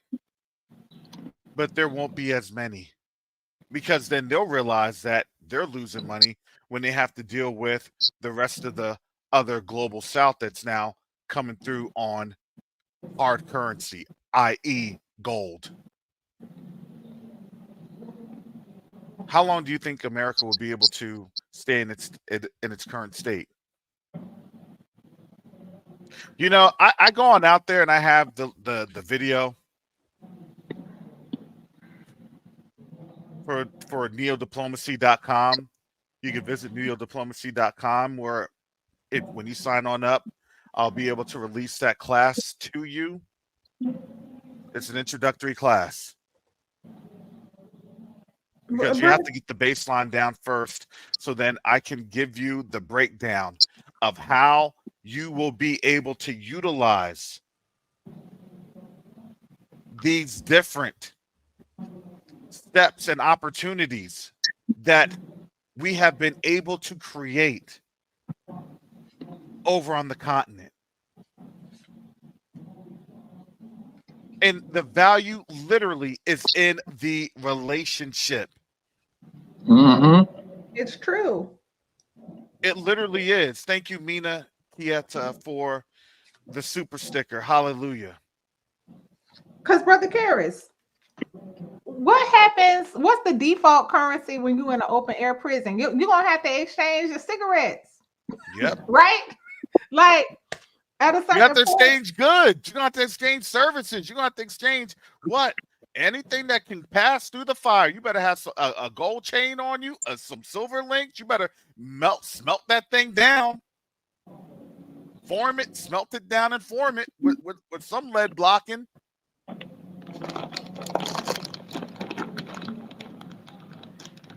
the reason why relationship is a better currency than cigarettes is that it's not perishable, right? Yep. You continue to reuse it. It's not something that once you exchange it, you never have it anymore. You always have your name, you always have your reputation, you always have goodwill. Mm-hmm. So we have an inexhaustible source of currency through our relationships. Absolutely. I pray that you all heard what Mike had just said when Sister Char's son Quinn was in the bank last year, and what he had just experienced when he had to deal with some stuff, doing some work downtown in Dar es Salaam, and how it was a respect where they know that they couldn't just cut in front of our brother. It was not business as usual. See, understand, they're getting the memo there on the continent about us, and now here in the US, they're starting to get the memo about us over here.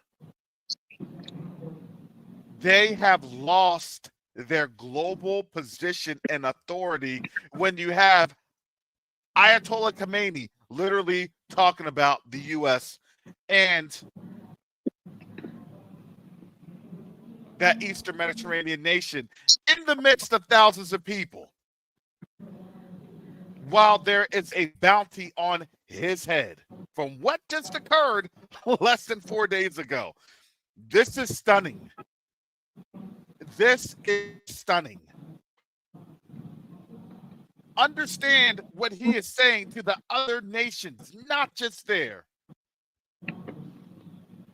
in the Middle East, but also on the continent.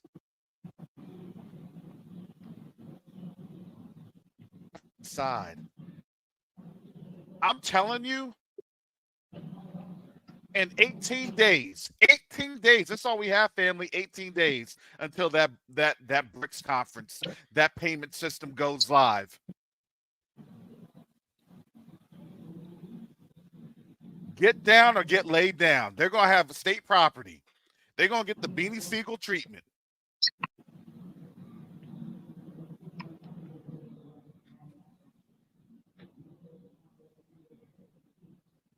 And this is not going to bode well for this nation.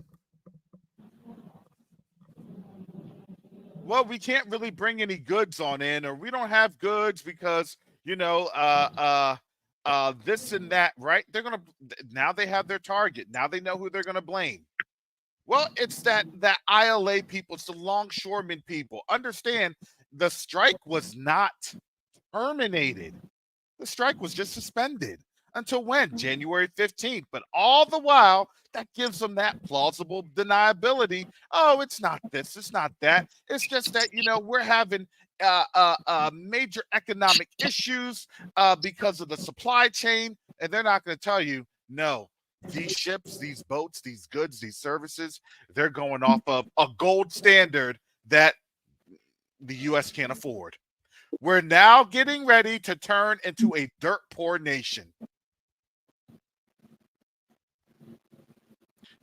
The question is, can you all handle that?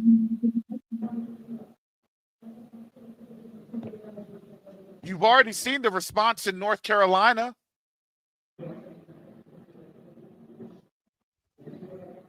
Shoot, Red and I have to get ready for a tropical system that we pray doesn't turn into a hurricane, getting ready to hit my neck of the woods in these next couple of days. Most God willing, it doesn't turn into a hurricane, but we never know because everything is warming up. I don't know how this judgment's going to hit. Look, it may turn into a Category 5 in like 300-400 miles away from Florida and run and rip all throughout the Southeast. Look, it could literally turn America or Florida into North Florida and South Florida with a big old stretch of just water. Have to get to Atlanta with a pontoon boat.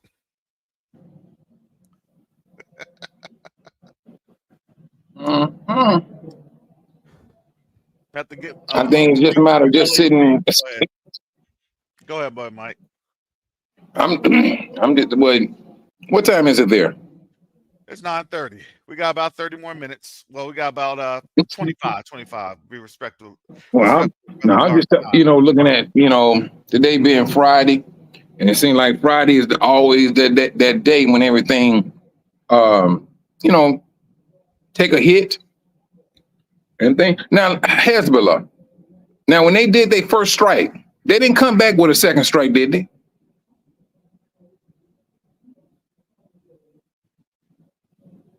Karis. Hezbollah never really struck. Well, I mean the Houthis. I mean. Oh no, they didn't come back with a set. Well, no, they hadn't. They had a couple targets and that was it. Oh, all right. Yeah, but they hit the Houthis with Hodeidah a couple times. But now I look at this. Iran knows it's going to get struck. But when Iran gets struck, now Iran is calling in all of the Arab world.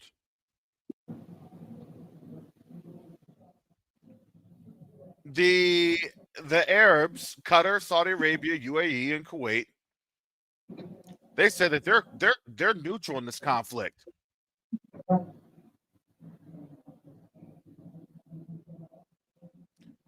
And what does that mean? That means that they are not going to allow the U.S. to use their air bases, their bases. That's a big blow to the United States. I don't know if there's Al Udeid Air Base. It's located about 20 miles or so from Doha. It's still within the Doha area. Okay. That is the biggest air base in the Middle East region. You also have some air bases located near Riyadh. You have some air bases located near Abu Dhabi and Dubai. also in Kuwait.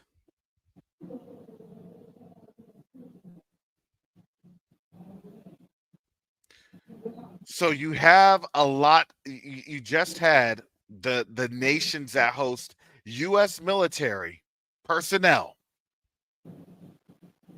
and they said we are not getting involved. Did you know what that means? That means that shut down U.S. operations. That means that actually hinders potential them folks Eastern Mediterranean nation operations. They're severely limited. They're severely hampered. They're not going to shoot weapons from their nation. They always try to use other nations through third-party proxies. They don't have it there in Syria. They don't have it in Iraq. Because why? Those forces that's there, Western forces that's there, will be hammered.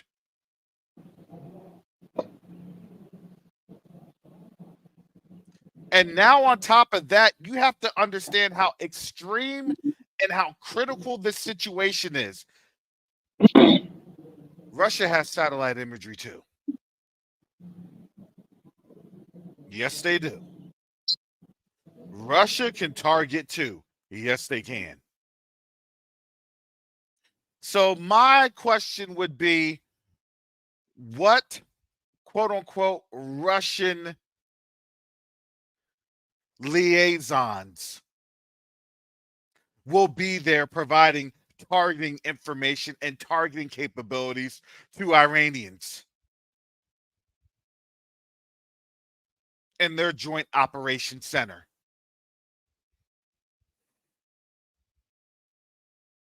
This is a very dangerous world right now. And it's very dangerous for our mothers and fathers, our sons and daughters, our aunts and uncles, our cousins, our grandchildren. That's over there right now.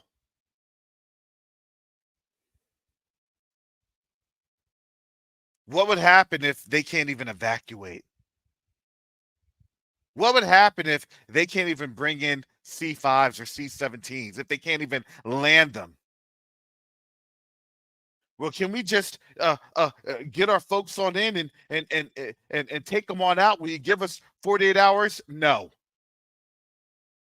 Try it, and we're going to blow your stuff out the sky. And you know what's going to end up happening. They'll try it, and then they'll get a couple of military aircraft blown out the sky. And the U.S. will not report it. Or if it gets found out, they'll say it's a training accident in the middle of an active combat zone. Okay.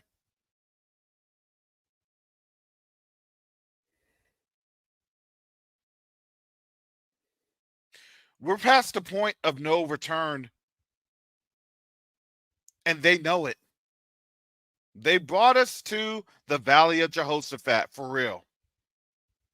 This is the Valley of Decision for real, for all nations. And we're seeing this play out right in front of our very eyes.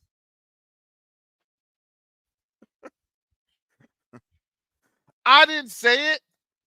Khomeini said this.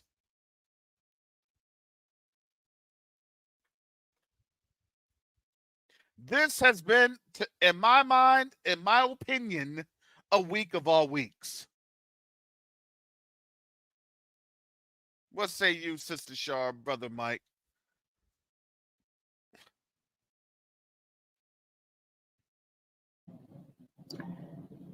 And what is that song by New Edition? Is this the end? One of the earlier hits. Is this the end? And yeah, that's what it is. You know, we are witnessing a downfall any nation that's involved in it. Because we're about the only nation that was not involved in it. And that's where we at. It's called a reckoning. So I mean, they got this stuff started. They wanted this. They wanted this war, and like you said, man, I mean, they said this is how they make money. They make money off of war. Mm-hmm. But I think this is the one time they may go bankrupt on this one. They cashed in all their chips. They cashed in all their chips. Go ahead. No, I agree with y'all. This past week, has begun waking people up who've been in denial. This is the final shaking. Like, last call. Wake up. Don't you see what's happening? Our community, we've been watching this stuff unfold in slow motion since 2019. We're watching this stuff unfold in slow motion, and now I'm actually hearing from sleepyheads paying attention. This is what we've been saying. You were calling us crazy. You were saying that we were exaggerating, we were panicking, we were scaring people. No, now it's here. How are you going to get ready? How are you going to prepare your heart, your mind, your family? What is your readiness plan? Not to frighten you, but y'all, look, one of my favorite and most chilling parables is Matthew 25, where it says that the king is coming, the bridegroom is coming at midnight. These people, they're so hilarious. They even broadcast on one of their own publications. They call it the world time clock. What was it? 30 seconds to midnight. Like, they know. So the parable says that it's dark and everyone wakes up. And half of the ones that wake up got some wisdom. And the other half that wake up don't. And at the time that everyone is awakening, realizing that this is the moment we had all been supposed to be preparing for, half of the ones who woke up realized they didn't have enough light to make it through the darkness. This past week woke a lot of people up who have not been preparing. And what was the wisdom of the 5 wise? The 5 wise virgins said to the 5 fools, I only have enough for myself. It's chilling what happened this week and the fact that sleepyheads have awakened. When we've been crying, alarming, shouting, nudging, sharing articles, sharing scriptures, trying to tell you this is where we are. So for me, it's the Matthew 25 moment. It's that moment where we have to all do our individual work to be ready, because that parable tells you that you will have enough for you if you have been preparing yourself, if you have been paying attention, if you have been getting yourself in a condition for whatever the heck and however this is about to unfold. So yes, this week was momentous. It really has been, family. This is the time that you actually have to. I look at it like this. If you haven't been talking to your family and reaching out to your family, especially this week, the question I have to ask is, then what are you waiting for? What are you waiting for? You can visit Q2UA Afrika for the vocational training center. I'm telling you, family, They're waiting on us on the continent. We have a wealth of knowledge. Our knowledge is wealth. Because when you're able to plant the seed, you're able to impact not just a generation, but generations.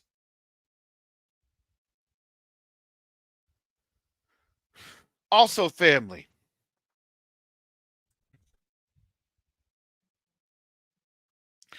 Please visit the emergency preparedness section at Q2UA Afrika. We're going to have to update that with some different things. We'll have those updates here in the next couple of weeks.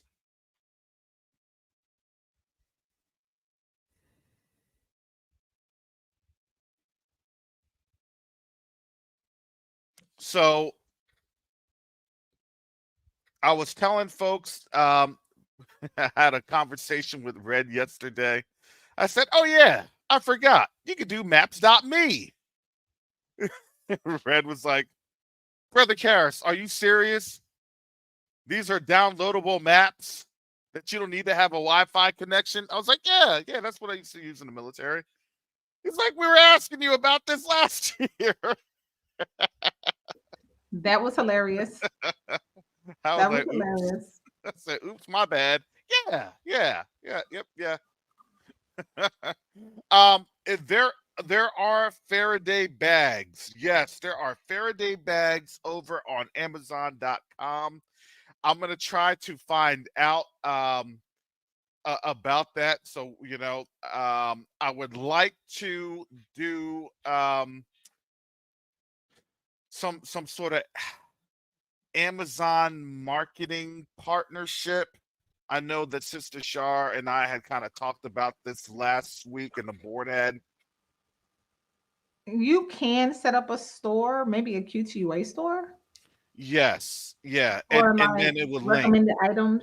Exactly, and then it will link to those items, especially as you see it on the thing, right? So you have more things there, right? So the store, you have the recommendations, and you have and what I would like to do is I would like to have it to where our people are giving the recommendations in-house on the Q2A um arena, right? So it just provides value. Hey, look, I got this item, this is kind of the item, and we can rate those. This is what we want to do. We want to be able to help facilitate this for our people because why? I don't know. I trust us, but more than I trust any other. I'm just saying. Yeah, we need each other, y'all. And if you have experience with setting up that type of um Amazon kind of thing that we can use for centralized information recommended by our own community, please reach out so that we can use your help and your know-how. This is an all hands on deck moment for Q2UA. We all work together. We all bring value. We all have knowledge, insight, and abilities. If you have this particular knowledge, please let us know so that we can make you the director of Amazon, director of emergency supply distribution. I mean, I don't know, but help us with your skills, your insight, your knowledge, so that we can all win together. We can all prepare together. We can all take care of each other in these different ways that we all bring something to the table. Absolutely. Absolutely. Because here's the thing, if really you got a wake-up call with the port strikes, everybody did. I don't care when people say I don't want to listen. You want to know what they listened to? They realized that toilet paper was about to be out less than 24 hours ago. Folks were panicking less than 24 hours ago. I don't care what you say that people don't want to listen. Nah, they'll listen They'll listen. Just because their heart is still hardened, no, they'll listen because now they realize how vulnerable they are.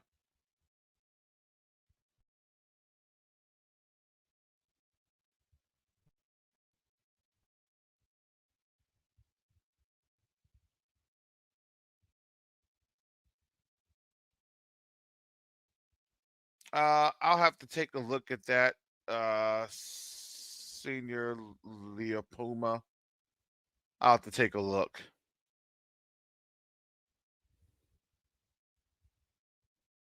Goggle. All right. We'll figure it on out. But we do have our emergency preparedness link. We have our emergency preparedness link. I want to try to get that overhauled, and that takes time. I have to talk to, our IT folks. It can be done. It's just going to be how long that will take. So you have to bear with us, family. This is a nonprofit organization. It's 100% volunteers. That's what happens. Literally 100% volunteer. Mm-hmm. So, yeah, family, we're here, and if we don't prepare, then guess what? Then we're fools. Then we are absolute fools. So what we want to do is we want to be able to help you all, because helping you all, guess what? That helps you and your families, and then when your family understands and gets the word, then it helps the community. We're building a community right here, one voice at a time. We're building a community, one relationship at a time. Donna's all vanity. We are living in the matrix. Thank you again for your support. Thank you, family, for your support. Thank you, family, for your gifts. We're going to be wrapping this on up because Brother Garth's segment will be on at 10 a.m. Eastern Standard Time. Please stand by for Brother Garth, because there is a liberation on the African continent as we speak. Because when your spirits are liberated, guess what? Your bodies will soon be liberated too. Your minds will soon be liberated. We're in a time, family, that everybody is waking up. Yes. So with that said, you can also be here at noon with Brother Mike. Again, please like, share, subscribe. Please join the conversation in our comments. If you have articles and things of that nature that you want us to talk about this week or next week or on any of the channels or platforms associated, I read them. I do. I read a lot. I'll read a lot. I'll read a lot. My mama said I'll read a lot. I read a lot. I got to read. Oh, all right. So with that said, family, most time willing, you'll see me back on probably Monday. Special report. I'm just going to have that segment. It's just going to be a Monday special report because they're going to be off the chain this weekend. Like, come on. Oh, my goodness. So I'll try not to sleep in on Monday. Oh, my goodness. I'll try to be prepared. You got to beat the school zone. Beat the school zone for Monday. Yeah, Monday man. weekend wrap up. Oh my goodness. Yeah, and it's going to be a weekend. So with that, family, seriously, be on the lookout, be prepared. Don't take things for granted. Don't take tasks for granted. You have to be aware. You don't have to be scared, but understand you're in a different time. Understand you're in a different season. So with that said, family, thank you again for supporting this channel. May the Most High continue to bless you, continue to watch you, and continue to prosper you in the name of Yahushua HaMashiach. With that said, that's it for now. Brother Garth will be on in a few minutes. Brother Mike will be on at noon Eastern Standard Time, which is which is in a couple of hours, 2 hours. And Sister Shar will always, you can catch her at 6 p.m. Eastern Standard Time at Law for Love. 6 p.m. Eastern Standard Time at Law for Love. ATL Law for Love. Let me put her channel here in the chat. Because y'all gotta have to like, share, subscribe. Because let me tell you this. We were talking about this the other day. You want to know how many of them folks that had all sorts of domestics? All sorts of domestics, man. It's not even funny. It is not funny. So let me go here, because you have to have the plan, the strategy with your family. You have to. And you can reach her on that channel. I have it here. Law for Love ATL. Law for Love ATL. Go ahead, jump on over, check out the content, because it is a blessing for you and your family. Hallelujah.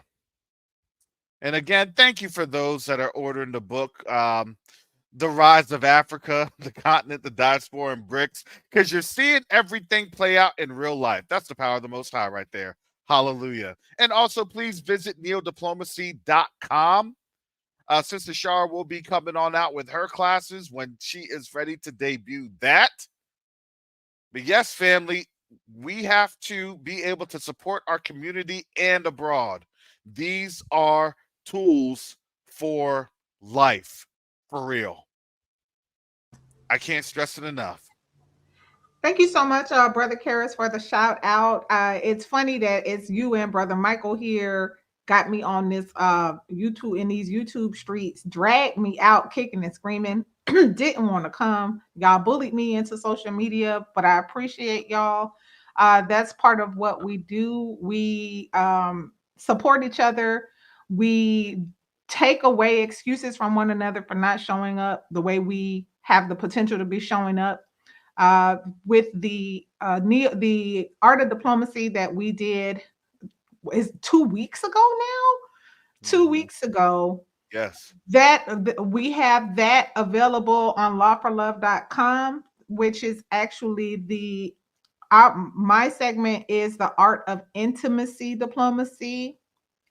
It is navigating relationship diplomacy in intimate spaces. It's a legal training. It's the contract law, and it is available on lawforlove.com. The neodiplomacy.com is the platform discussing geopolitical neodiplomacy. They are similar. They build on one another. It's just different lanes. Brother Karis has a geopolitical lane. I have the interpersonal. I'm micro. What is it, Brother Karis? I'm micro. You're macro. Mm-hmm. So the art of diplomacy is available both on lawforlove.com. That's going to be your intimate relationship content. And then for Brother Karis, the geopolitical leadership in the marketplace content, that is going to be on neodiplomacy.com.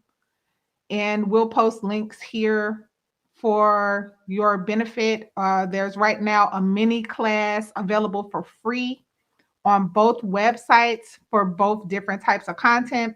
Mm-hmm. Thank you for helping us out, checking it out, and supporting the cause. We are sharing information because this is literally the equipping of the chosen.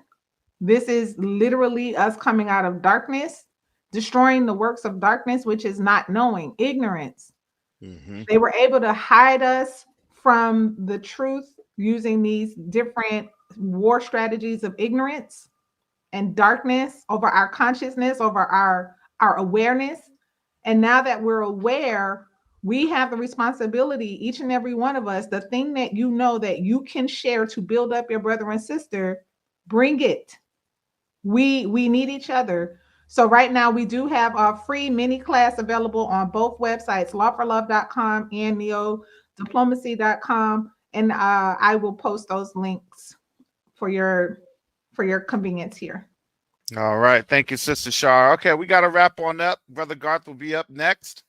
And with that said, family, till next time, shalom, salama, siyemi, shalom, peace and blessings to all of Yasharel. Hallelujah.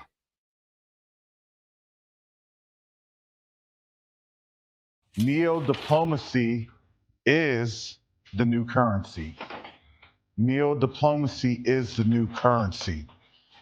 The reason that I can say that is you have a couple of different factors occurring right now as we speak on the world stage.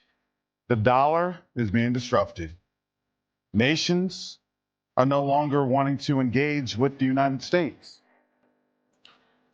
But the third factor that affects each and every one of us is that there is a diaspora from the African continent that's willing and able to engage our brothers and sisters on the continent.